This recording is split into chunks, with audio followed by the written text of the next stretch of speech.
Parents हमें अपने teachers की सजेशन को अपोज करना चाहिए अपने आप को प्रूव करने के लिए? नहीं, वाई नॉट पूछने का मतलब ये नहीं कि आप अपोज कर रहे हैं, आप जानना चाहते हैं, आप अपनी क्यूरियोसिटी पूरा करना चाहते हैं। देखिए, इंसान के शरीर पर जो स्कार जितने ज़्यादा लगे हुए हैं, जिसको देखोगे, इसका मतलब समझना चाहिए उतना ही बहादुर इंसान है वो। Failure always teaches us, failure should not be taken as a defeat. आज के ज़माने में जो हमारी पीढ़ी के लोग हैं, जब वो मार्केट में जाएंगे और उन्हें वाई नॉट का सवाल फेस करना पड़े, तो आपके हिसाब से क्या है जो आप सोचते हैं कि ज़रूरी होना चाहिए आजकल के लोगों में, जो वो इस सवाल का वापस जवाब दे? When you want to do something, you want to succeed in something, keep trying, keep trying. Don't take no for an answer. That's what I'm saying. क्योंकि जिंदगी में हार तभी होती है जब आप उसको एक्सेप्ट कर लेते हैं, और वरना हार नहीं होती।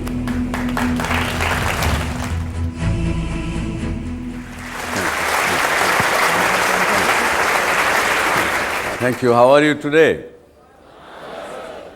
अभी पिछले दिनों मेरे पास एक किसी ने बड़े गुस्से वाली चिट्ठी लिखी, दर्शक ने। उन्होंने लिखा, क्योंकि एक पीछे एक शो आया था मेरा, उस पे हमने टॉपिक डिस्कस किया था, आप ये समझें कि आपके पास केवल 24 घंटे की ज़िंदगी बाकी है, तो क्या करेंगे आप? एक क्वेश्चन, अटपटा क्वेश्चन था ये, कि भाई अच्छे भले आदमी से आप पूछ रहे हो कि यार तुम्हारी ज़िंदगी के अब केवल 24 घंटे बचे हैं। इसी तरह की इस कड़ी में उन्होंने कहा कि आप ये तो नेगेटिव बात कर रहे हैं, ये क्यों सोचें? हम तो ये सोचेंगे कि जी ज़िंदगी का आज पहला दिन है। ये पॉजिटिव सोच है उनके हिसाब से। तो मेरा ऐसा मानना है कि पॉजिटिव सोच आज ज़िंदगी का पहला दिन है, इससे नहीं आएगी। नेगेटिविटी को कैसे आप नकार सकें, मुझे नहीं पता। आप में से आज स्टूडेंट्स हैं, आप मान लीजिए आप लॉ कर रहे हैं यहाँ, किसी से पूछो भाई लॉ क्यों कर रहे हो आप, इंजीनियरिंग क्यों नहीं कर रहे? भाई मेरा दोस्त जा रहा था उसी में लॉ करने, तो मैं भी आ गया। या मेरे फादर ने कहा कि नहीं एमबीए करना ज़रूरी है, आपने कहा नहीं मैं तो इंजीनियरिंग करना चाहता हूँ, पिताजी ने मना कर दिया। बोले यार वो इंजीनियरिंग किए हुए लोग ऐसे ही घूमते रहते हैं बिना नौकरी के। पर हम पूछते नहीं ज़िंदगी से भाई क्यों, मैं जो करना चाहता हूँ या करना चाहती हूँ मुझे क्यों नहीं करने दिया जाता? तो आज का विषय यही है कि क्यों नहीं। अपना मैं तजुर्बा बताता हूँ आपको कि जब ये टीवी की बात ज़्यादा करते हैं तो इसलिए टीवी की बात करूँगा। जब शुरू करने लगे तो जो वकील लोग थे उन्होंने कहा आप कर ही नहीं सकते। मैंने पूछा भाई क्यों नहीं कर सकते? Satellite television in India is restricted only to be done by the government, private sector कर ही नहीं सकता। क्यों नहीं कर सकता? ऐसा कानून है। उसके बाद आगे बढ़े तो ये क्वेश्चन हुआ कि क्या चलाएंगे, प्रोग्रामिंग क्या दिखाएंगे? प्रोग्राम तो हम दिखाएंगे, सब फिल्में दिखाएंगे, उनके गाने दिखाएंगे, कुछ और कार्यक्रम बनाएंगे। उनका आईपीआर ठीक नहीं है, प्रोड्यूसर ने अनाप शनाप राइट्स लिख के दे दिए हैं, किसी के पास है नहीं। क्यों है ऐसा? तो क्यों जो प्रश्न है, क्यों नहीं, आपको ज़िंदगी में हर मोड़ पर आपको सलाह दी जाएगी ये आप नहीं कर सकते, लेकिन आपको पूछने की आदत है कि नहीं, क्यों नहीं, मैं क्यों नहीं कर सकता, मैं ये क्यों नहीं कर सकती।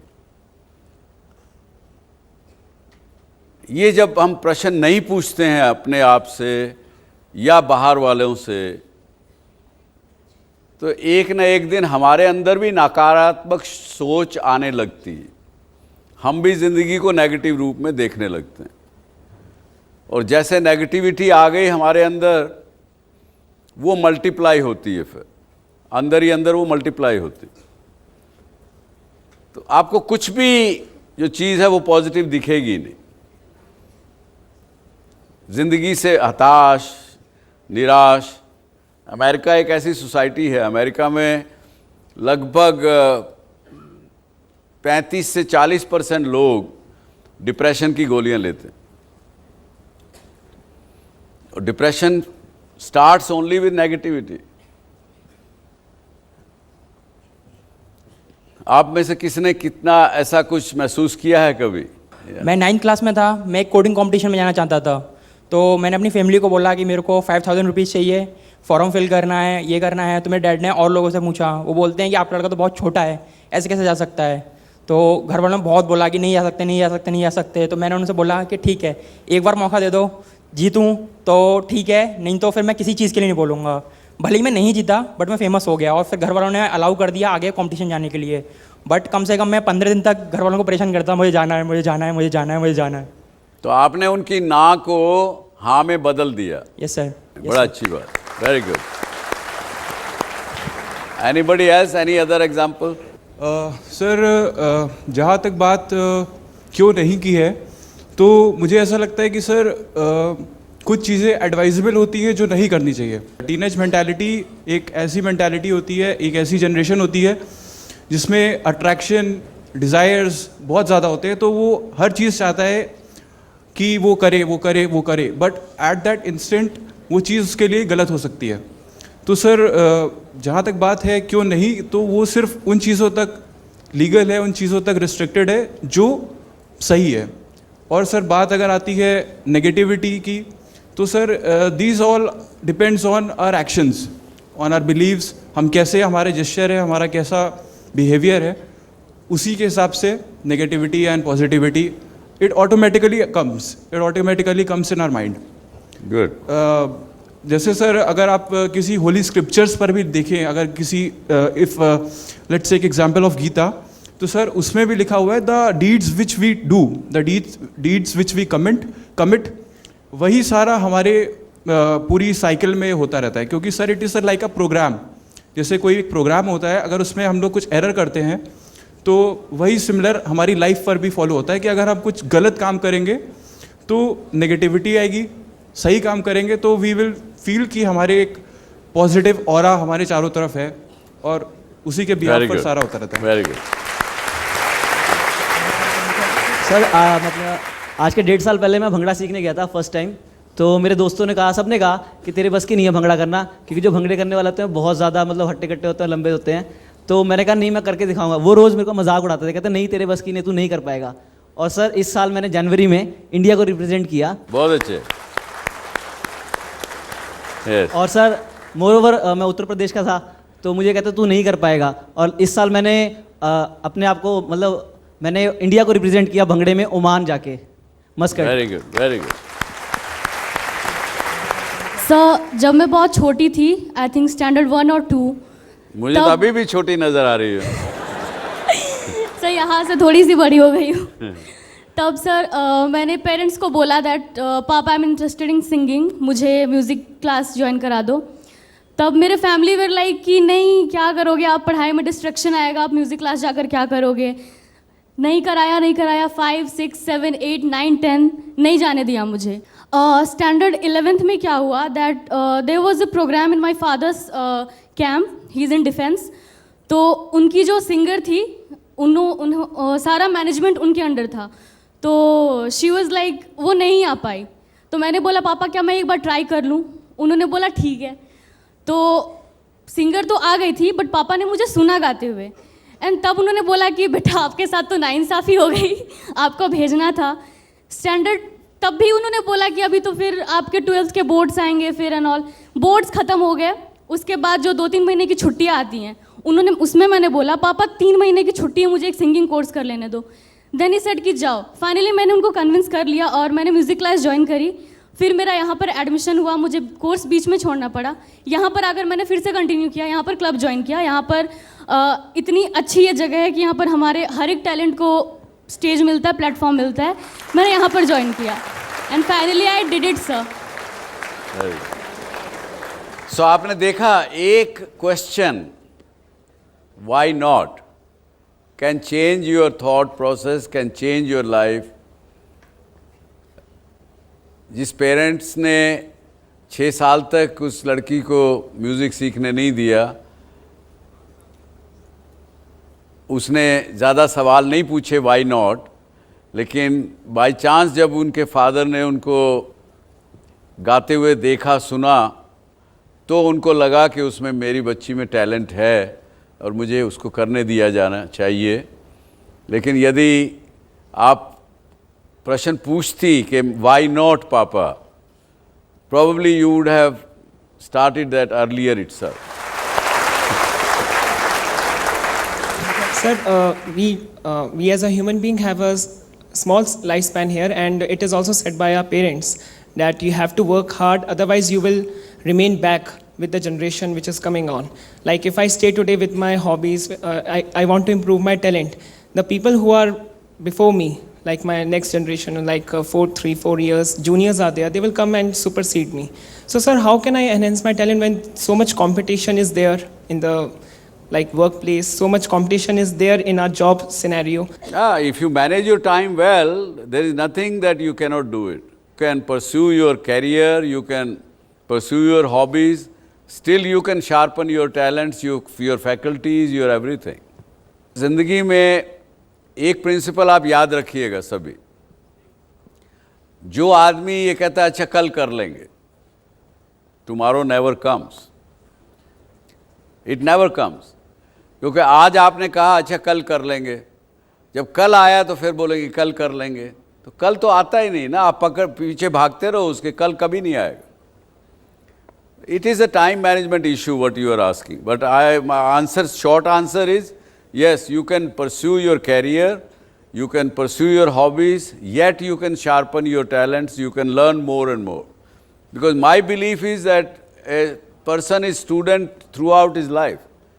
आज मैं आपके पास यहाँ आया हूँ, आप मेरे को सुनने के लिए आए कि आपको लगता है कि शायद आपको मेरे से कुछ सीखने को मिले, लेकिन मैं आपको बता के जाता हूँ सच में मैं हर जगह जहाँ भी जाता हूँ मुझे कुछ ना कुछ वहाँ से सीखने को मिलता है।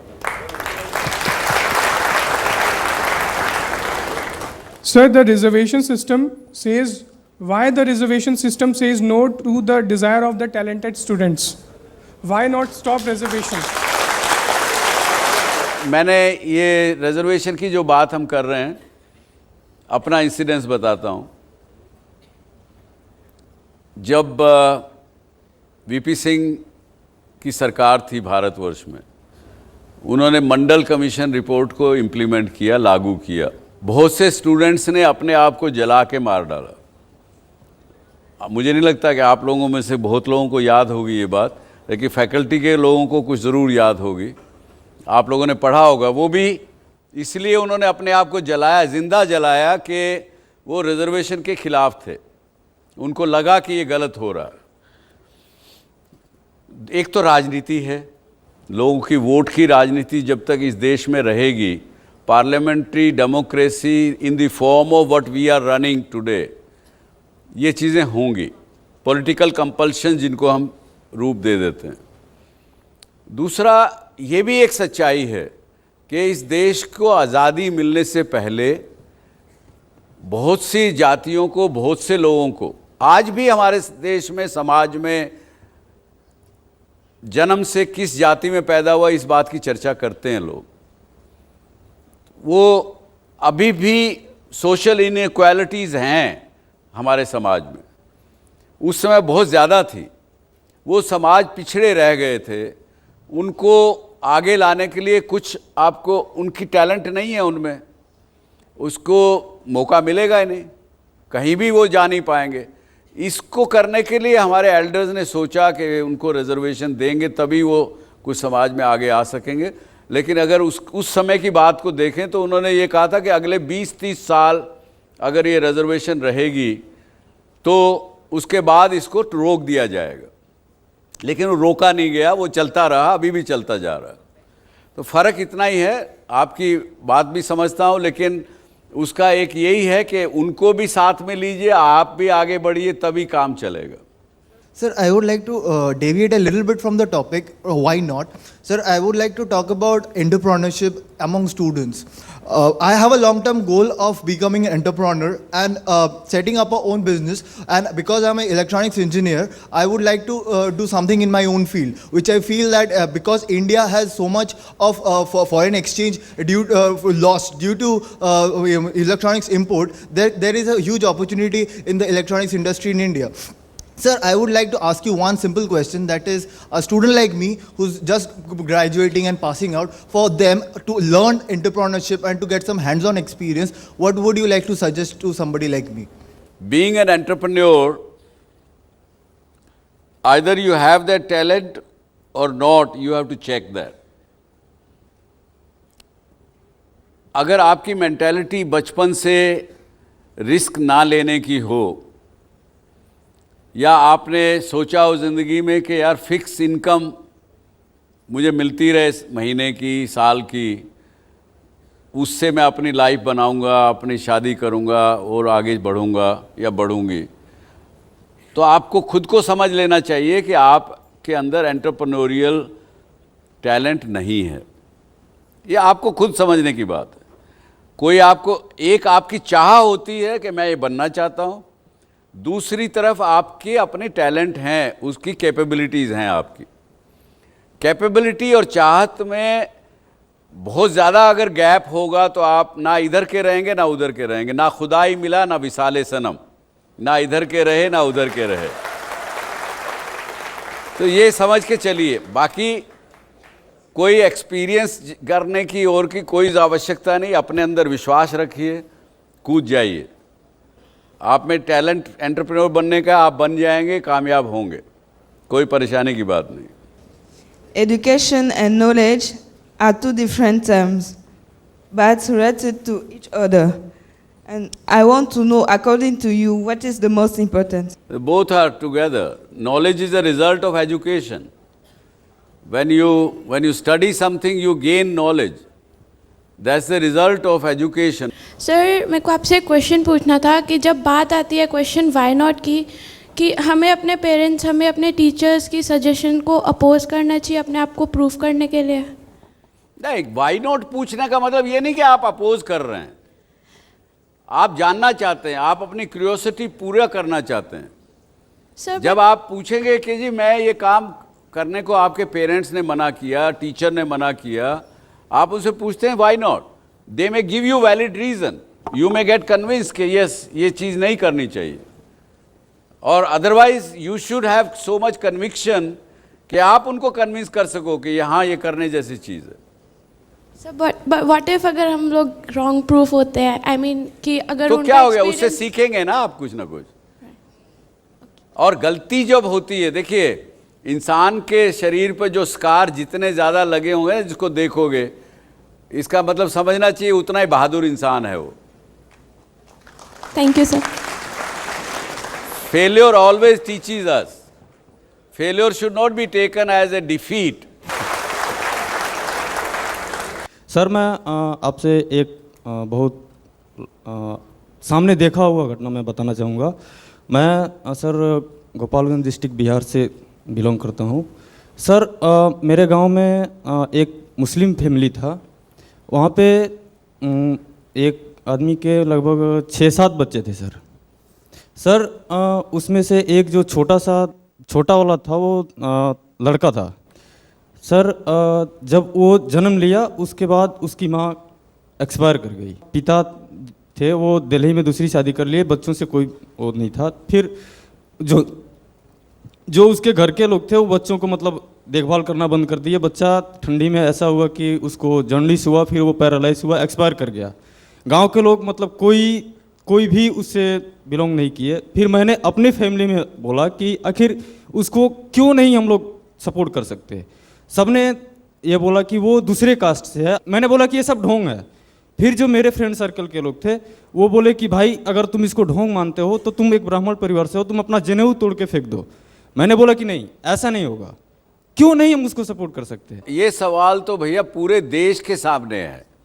क्यों नहीं हम जाति के आधार पर अपने आप को बांटे हुए हैं। सर, आपने अभी रिजर्वेशन पे थोड़ा सा अपना सुझाव दिया। सर, मैं रिजर्वेशन पे थोड़ा सा अपना सा सुझाव देना चाहूँगा। आखिर हम सब मिलके क्यों नहीं सबको आगे बढ़ाना चाहते? हम सब ये क्यों सोचते हैं कि अगर रिजर्वेशन है तभी हम उसके बल पे आगे बढ़ेंगे, या फिर हम जनरल से हैं तो हम अपने मेहनत पे सिर्फ अपना विकास करेंगे, अपना डेवलपमेंट करेंगे? हम ये क्यों नहीं सोचते कि हम पूरे समाज का इक्वल अब सब मिल के डेवलपमेंट करेंगे? ऐसा क्यों नहीं सोचते हैं सर? इसका जवाब एक ही है, क्योंकि हम लोग इतने सैकड़ों वर्षों की गुलामी में रहे,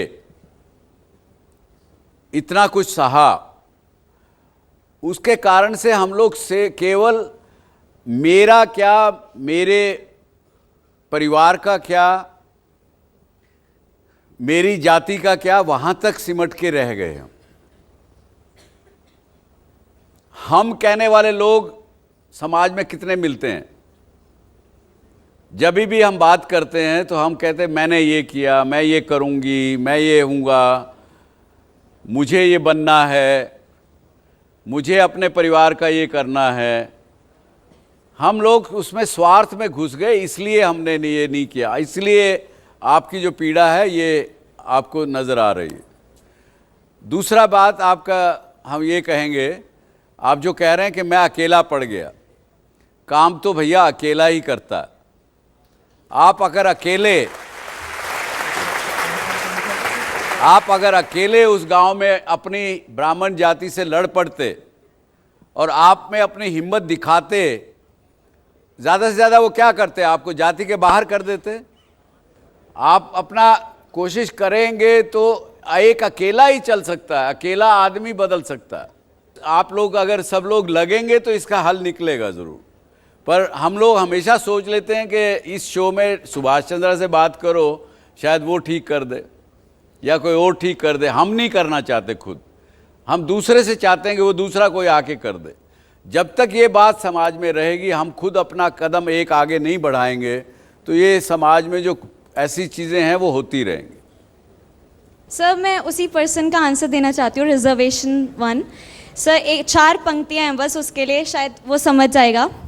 विचार लो कि नृत्य होना, I am also Sharma, but still मैं आपको बताना चाहती हूँ। पहली बात तो जो आपने कहा कि जनेऊ तोड़ने के लिए, तो वो जनेऊ आप तोड़ सकते थे अगर आपको सच्ची में पीड़ा थी। अगर if you don't believe in that casteism, you can break that. तो इसके लिए मैं, और इनिशिएशन एक पर्सन से होता है, जैसे कि सर ने बोला, नरेंद्र मोदी ने इनिशिएट किया, पूरी पब्लिक आज उनके साथ है। तो 4 पंक्तियों के साथ मैं इसमें बोलना चाहूँगी। विचार लो कि मृत्यु होना, मृत्यु से डरो कभी, मरो परंतु यो मरो की याद जो करे सभी।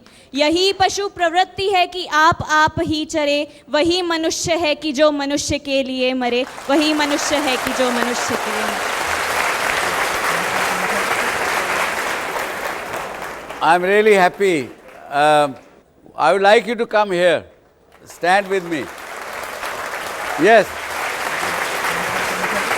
आशिमा शर्मा। आशिमा, देखिए, मेरा आज मैं दर्शकों से आपको रूबरू कराना चाहता हूं जो घर में बैठ के ये कार्यक्रम देख रहे हैं। मेरा भी ऐसा मानना है कि हमारे शास्त्रों में ये कहा गया कि इंसान के भी कई रूप से उसको जाना जाता है। जो आदमी, जैसे अगर मान लो मैं केवल खुद से बहुत ज़्यादा स्वार्थी हूँ, अपने ऊपर बात सोचता हूँ, तो उसको हमारे शास्त्रों ने कहा it's a mineral human being, यानी जिसमें कोई जान नहीं है, मिनरल ह्यूमन बीइंग उसको कहा गया।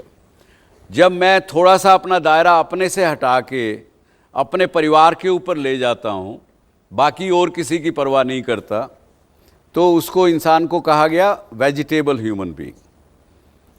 तीसरा, इंसान जिसने ये सोचा कि चलो मैं अपने समाज या अपनी जाति या अपनी शहर या उसको वहाँ तक चला गया, उसकी सोच बढ़ाई, उसको कहा गया एनिमल ह्यूमन बीइंग। फिर उसके बाद जो नेक्स्ट एवोल्यूशन इंसान का हुआ, उस एवोल्यूशन में जो इंसान सोचे कि सबका भला हो, पूरे इंसानों का भला हो, पूरे देश के, वर्ल्ड के लोगों का भला हो, उसको ह्यूमन बीइंग कहा गया। और उससे बड़ी ऊपर अवस्था आई जिसको बियॉन्ड ह्यूमन बीइंग कहा गया, उसको जो मनुष्यों की नहीं, एवरी बीइंग की, वो चाहे वेजिटेबल हो, चाहे एनिमल्स हो, चाहे कोई हो, सबका भला चाहता, जो कि मैं समझता हूँ हमारे इस देश की संस्कृति है कि सबका कल्याण हो। तो आप इसके, आपने जो बात कही, ये कहाँ तक आप समझती हैं कि आज के युग में प्रैक्टिकल है? प्रैक्टिकलनेस हर किसी में होती है sir, practical is everyone, because ये ऐसा टाइम है कि we should be practical, but sometimes it comes about emotions, feelings, तब हमें सोचना पड़ता है कि yes we have to go for that incident, कि हमें उसके लिए इमोशनल होना चाहिए। जो मेरी लाइंस थी कि मनुष्य मनुष्य को समझे, चाहे वो इंसान कोई भी जाति हो, मीन्स चाहे हिंदू, मुस्लिम, सिख, ईसाई, कास्टिज्म छोड़ देनी चाहिए मेरे हिसाब से तो पहली बात। But the thing is that कि we have to think for other person. हम अपने बारे में तो सोचते हैं, बट हमें दूसरों के बारे में भी सोचना चाहिए। आपसे और सवाल पूछता हूँ, दूसरी जाति का एक आदमी आके आपको थप्पड़ मारता है, इसलिए मारता है कि आप उसकी जाति की विश्वास नहीं करते हो, कुछ करते हो, उसमें आप क्या करोगे? उस स्थिति में क्या करोगे? अगर वो सही है, मेरा मानना ये है कि अगर वो सही है, अगर मैंने सही में उसके कास्ट का विरोध किया है और मैं गलत हूँ उस पॉइंट पे, और अगर वो मुझे मारता है तो I should accept that. But आज के ज़माने में मैं उसको मार दूंगी उल्टा कि हाँ ठीक है, बट उसको एक्सेप्ट करना वो person to person sir depend करता है कि उसकी मेंटालिटी क्या है। वो पर्सन बेयर कर सकता है उस चीज़ को या नहीं कर सकता।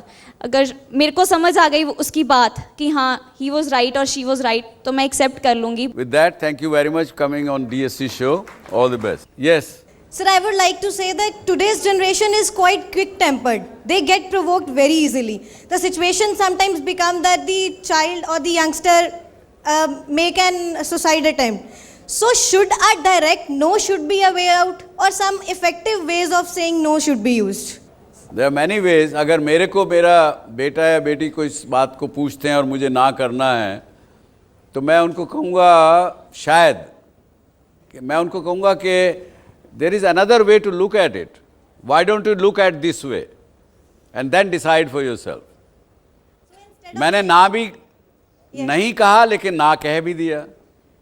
So the situation and that's an honest reply to as a father. क्योंकि जिंदगी में हर चीज को देखने के अलग अलग नजरिए होते हैं और होने चाहिए. हर चीज का अलग पहलू होता है, लेकिन यह है कि हम लोग देखना नहीं चाहते उसको, इसलिए समस्या आती है। If you as a youngster, जैसे आपने कहा कि youth is very impatient, they don't want to hear no etcetera, मुझे भी तो ऐसा एक्सपीरियंस नहीं है। मैंने तो देखा है कि आजकल की पीढ़ी, आप लोग माफ़ करना मुझे जैसे गुस्सा हो गए आप, लेकिन बहुत ज़्यादातर मैंने लोगों को देखा है, वो उसको उनको ना करो, अच्छा ठीक है, वो करके बैठ जाते हैं। बल्कि मैं उनसे कहता हूं कि आप ना का जवाब उल्टा पूछते क्यों नहीं हो? Why your curiosity is not there?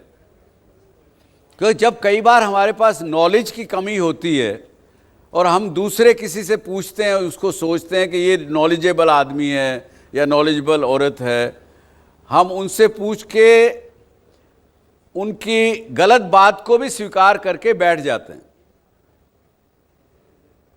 क्योंकि ज़्यादा मेहनत करने से डर लगता है, कोशिश करने से। आप सवाल पूछना लोगों ने बंद कर दिया है, वाई नॉट? सर, जब आपने स्टार्ट किया था तो आपकी हम्बल बिगनिंग्स थी काफ़ी, तो उस वक्त भी आपको इफ़ नॉट वाई नॉट के प्रश्न से आपको फेस करना पड़ा, मगर आपने फाइट बैक किया। मगर तब से आज तक अब मार्केट काफ़ी चेंज हो चुका है।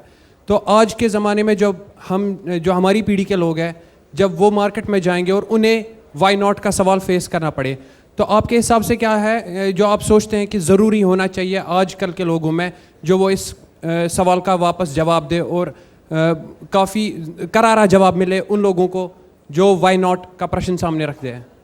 देखिए, समय पहले भी वही था, आज भी वही है, आगे फिर आता रहेगा, और ये प्रश्न हमेशा उठता रहेगा, वाई नॉट। लेकिन अगर आप वाई नॉट पूछ के अगर बैठ गए चुपचाप, तो आप आगे नहीं बढ़ेंगे। लेकिन you should not take no for an answer. When you want to do something, you want to succeed in something, keep trying. Don't take no for an answer. That's what I am saying. क्योंकि जिंदगी में हार तभी होती है जब आप उसको एक्सेप्ट कर लेते हैं, और वरना हार नहीं होती। यस सर, मेरा मानना ये है कि मतलब हम ज़्यादा से ज़्यादा अपने सजेशंस अपने लिए जो हमारे लिए अच्छा है अपने पेरेंट्स से ही पूछते हैं। तो अगर मैं अपने पेरेंट्स से कभी कभार ऐसे पूछ लेती हूँ कि मम्मा वो कर सकते तो मैं क्यों नहीं, तो मेरी मम्मी मुझसे ये कहती है कि उन्हें एक्सपीरियंस, मतलब उन्हें खुद को एक्सपीरियंस है कि ये काम तुम्हारे लिए नहीं है और वो काम उसके लिए है। तो सर ये मेंटालिटी पेरेंट्स क्यों सेट कर लेते हैं कि उनको जो एक्सपीरियंसेस थे वही एक्सपीरियंसेस हमारे साथ होंगे। सर हमारे अपने अलग एक्सपीरियंसेस हो सकते हैं, टाइम अलग है। तो सर मेरा क्वेश्चन यही है कि ऐसी मेंटालिटी सेट क्यों है? यही तो मैं भी कह रहा हूँ, आप जो मैं कह रहा हूँ वही आप कह रही हैं कि ये सब जब है, क्योंकि उन्होंने, आपकी मदर ने, उनको जो देखने को मिल रहा है उन्होंने अपना माइंडसेट उसमें कर लिया, तो इसलिए उन्होंने कह दिया आपको कि वो उनके लिए है, आपके लिए नहीं है। तो ऐसी बात मत सोचिए। सर अगर मैं ऐसी बात नहीं सोचती हूँ और मैं कुछ अगर अलग हटके करती हूँ, करिए सर। कर चुकी हूँ मैं, क्योंकि मेरी मदर चाहती थी मैं लॉ में जाऊँ और मैं जर्नलिज्म कर रही हूँ। तो घर में मुझे पहले तो बहुत, मतलब घर पूरे परिवार में नहीं, वो लॉ की कोचिंग करवाई, इतना पैसा लगवाया, सब करा मैंने, बट लास्ट मोमेंट पे मना करके मैं जर्नलिज्म में आ गई, क्योंकि मेरा हमेशा से माइंडसेट था। तो सर अभी भी मेरी मम्मी मेरे से सेटिस्फाइड है, she is proud of me कि मैं कुछ अलग कर रही हूँ। बट कभी कभी she calls me and she cries saying कि मैं चाहती थी कि तू लॉ करे, मैं तुझे उस लाल बत्ती की गाड़ी के साथ देखना चाहती थी। तो सर मेरे को अभी भी बिल्कुल समझ नहीं आता कि if she is proud of me तो फिर ये मेंटालिटी क्यों आ जाती है कि मैंने जब वाई नॉट पूछा तो ये मेरे को आंसर मिल गया क्योंकि हमें एक्सपीरियंस है। सर हमारे अपने एक्सपीरियंस भी हो सकते हैं। तो सर ऐसा हम क्या कर सकते हैं कि हम अपने पेरेंट्स को कन्विंस कर दें कि देखो जो मैं कर रही हूँ वो मेरे लिए अच्छा है, आप जो चाहते थे वो हो सकता था। आप एक बढ़िया जर्नलिस्ट बन के दिखाइए और उसके बाद एक और ऊंची लाइफ में आगे बढ़ के दिखाइए, आपकी मदर का भी सोचना बदल जाएगा। You have to do that. Yes sir, definitely sir. Yes sir, मेरा क्वेश्चन ये है कि कई बार कुछ लगातार असफलताएं होती है या कोई शारीरिक अक्षमता होती है, तो उसकी वजह से हमारे अंदर हीन भावना आ जाती है, उसको कैसे रिमूव करें सर? क्योंकि वो सफलता प्राप्त करने के लिए बहुत ज़रूरी है हीन भावना को रिमूव करना, उसके लिए मैं पूछना चाहूँगा। मैं तो हमेशा कहता हूँ, वेरी गुड क्वेश्चन। हीन भावना जब आती है वो इसलिए आती है कि आप हार मान चुके हैं किसी भी विषय को लेकर के। मैं बार बार यही कह रहा हूँ आपसे, और मेरे शो आप देखिए, अगर पुराने शो नहीं देखे हो आपने तो YouTube पे जाके देखिए, हर जगह मैं यही कह रहा हूँ कि हीन भावना को आने मत दीजिए। ये आपका अपना विकार है, ये हमारी डिजीज़ है अपने अंदर, और वो आती है जब हम डिफीट को स्वीकार कर लेते हैं, एक्सेप्ट कर लेते हैं। उसको मत आने दीजिए तो नहीं होगा। How you thought that you'll do this that you are right now? Did you had any kind of in your mind that you will do this in your future, or it just appeared like that? नहीं, ऐसा कुछ नहीं था। ये तो बड़ा लंबा सवाल, लंबी बात हो जाएगी, लेकिन इतना ही बताऊंगा मैं आपको। मुझे जब मेरे ग्रैंडफादर ने बुलवा लिया स्टडी छुड़वा के, हॉस्टल में था मैं भी, तो जब उन्होंने वापस बुला लिया, उन्होंने कहा भैया अब तो ये तेरी फीस वीस और ख़र्चा बर्दाश्त करने की ताकत नहीं है।